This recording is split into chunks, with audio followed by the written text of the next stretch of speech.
Arestado ang 4 na lalaki matapos matuntun sa kanila sa tulong ng GPS ang isang tinangay na taxi. Nakatutok si Emil Sumangi. Sa garahe ng bahay sa isang subdivision sa Cainta, Rizal, natagpuan ang kinarnap umanong Jewel Fate taxi na ito. Ang mga sticker sa labas ng taxi bakbak na.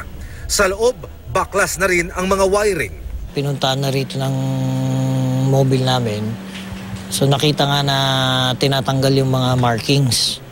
So nung nilapitan, nagsitakbuhan sila lahat, kaya nagkahabulan. Kwento ng driver ng taxi, hinold up siya ng 2 lalaking nagpanggap na pasahero at nagpakatid sa libingan ng mga bayani. Nung malapit na kami doon, dineclare nila na hold up karnap ako, tinutukan ako rito ng baril.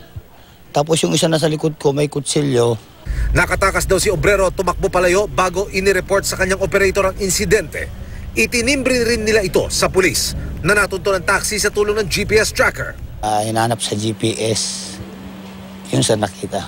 Yung taxi na ba na nakita dito? Yung ba yung taxi na nakakarnap sa'yo? O sir, yan. Yan yung dala ko. Arestado ang 4 na suspect na sina Hanin Benito, Ibrahim Benito, Sherwin Villamin at Marvin Villamin. Todo tanggi ang mga suspect na pawang mga tauhan daw ng isang Muhammad Darapa, may-ari ng isang taxi company na nangungupakan sa sinalakay na bahay. Yung isa doon pinsan ng may-ari, yung ni Mr. Darapa. Tapos yung isa naman, family driver nila, tagahatid sundo ng mga bata niya sa school. Tapos yung dalawa, taxi driver nila. Iyan po, itinext po sa akin ng boss ko na nandun daw siya sa White Plains, i-drive ko na daw po. Kaya sinama ko po yung pinsan ko para malaman niya na doon kami magpapartner.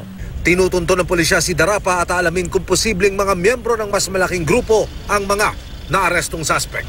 Emil Sumangil, Nakatutok, 24 Oras.